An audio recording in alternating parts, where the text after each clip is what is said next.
Hello YouTube viewers, welcome to a deck profile in my channel. I'm Ultima125 and this deck profile is Victoryhero999's Granblue deck from one of his matches. So Victoryhero999, if you please. Yeah, so to start the deck off, I have the starter Peter the Ghosty. Why I run him instead of the typical Captain Nightkin is just because it gives me a little bit more of a plus and it sets up the grave pretty nicely. So for triggers, I have 4 heroes, guaranteed. This is Dr. Rouge. I personally like her instead of, what's his face? Ricky the Ghosty, or somewhere around that. Personally like her better. Next I have 4 Shriek, I cannot read her name. Rough Seas Banshee. She's basically a really nice draw utility, and she's a crit, so it adds a little bit more pressure, and you get more soul, more mechanics in, and all that stuff. Next, I have 3 Night Spirits. They're criticals, and then you'll see more when I explain later. And then I run the 1 Ghost Cannonball because I'm a rogue, and then I like to trip people up. And then finally, the surprise is 4 draw triggers. This is Gunshot of Sorrow, Night Snow. Why I run the 4 draws instead of the typical 4 crits when you go look up is just because that extra draw really does help. And then it's a free drop regardless, and it's boosted for 5k instead of like a critical, which is all bad. So for grade 1s, I run 4 Sea Strolling Banshees. Really good when she's called from the drop zone. You Soul Blast 1 and you draw a card. Even though it's a 6k base, it gives you that free draw 1. It's like White Dindrains and Gold Paladins back in the day. So it's very nice that I got a copy of this. Next are 4 Gustions. They're perfect cards. You can try with 3 because you do draw it as much, but since this is a very risk-based game, 4 is probably the safest. Next we have 3 Samurai Spirits. They're once again nice utility, and since the new support for Granblues came out, you have more viability with your counterblasts.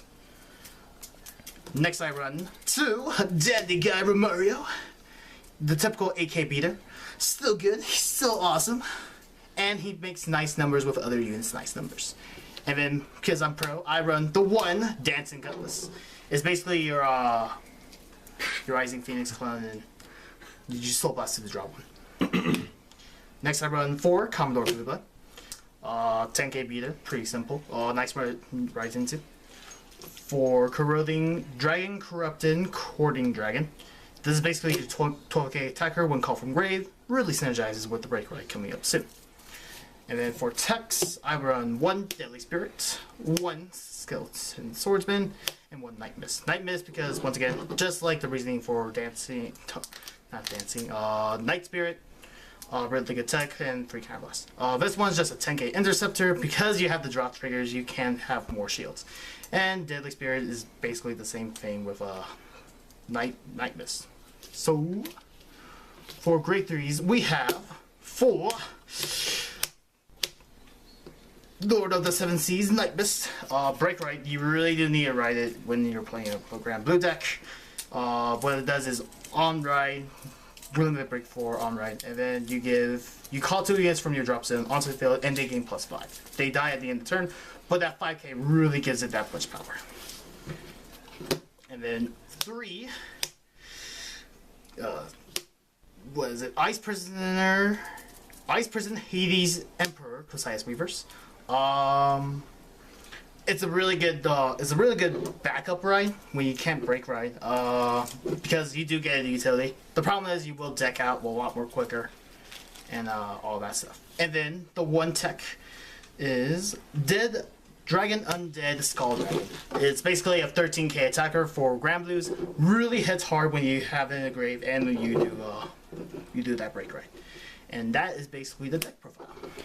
And that's Granblue's deck profile, like Victoryhero999 says. So if you guys all enjoy this, please leave a like and leave your comments. And if you guys actually want to see this deck in action, please watch my Vanguard battles, because this deck actually went through it. A rigorous training.